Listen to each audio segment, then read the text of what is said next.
Since Ukraine's pro-EU revolution last year, the Maidan, Russian propaganda has told us time and time again that neo-Nazis and fascists are now in power in Kyiv. For anyone who has spent any time in Ukraine in the past year and a half, it's evident that those claims are plainly untrue. But a rally earlier this week in the Ukrainian capital by the nationalist right sector group has prompted questions once again about the threat of the far right. Take, for example, this BBC report filed by Gabriel Gatehouse, which leads with the headline, "The right-wing group threatening to overthrow Ukraine's government."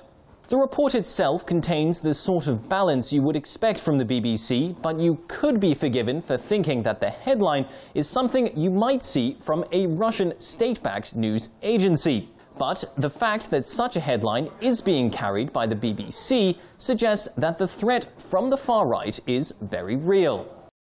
But is it? To help us answer that question, we're going to look at two responses in the media here on the Press Review. Firstly, we have Alina Polyakova writing for the EU Observer.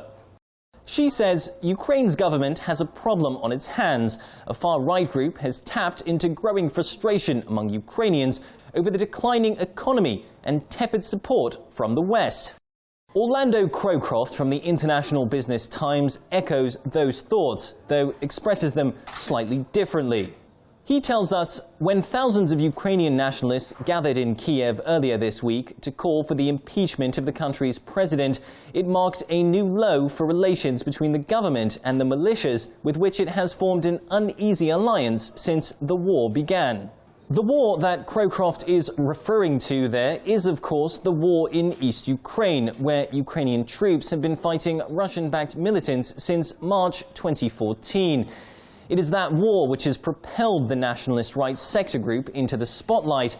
Apart from being a key part of the pro-EU uprising last year, they have also been a potent force in the fighting in the east, backing up regular Ukrainian forces. That has won them plaudits from the public, but is unlikely to translate into real power.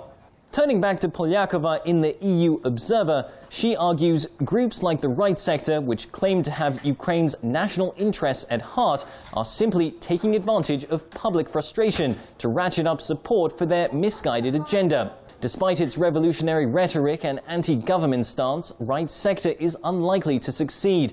Since independence, Ukrainians have shown themselves to be cautious when it comes to supporting extremist movements. So, caution is the watchword. Undoubtedly, given the poor state of the Ukrainian economy and a conflict in the east which has dragged on for over a year, Ukrainians are looking for something new. The pro-EU uprising was over a year ago, and many complain that they haven't seen any real changes in the country and that corruption is as widespread as ever. In that context, extremist groups like the right sector will always make headway into the mainstream, but few and far between so far are commentators who believe that in the 21st century, such groups can ever really win serious political office. That's all we have time for today. Join us again tomorrow for another Press Review. In Kyiv, this is Ukraine Today.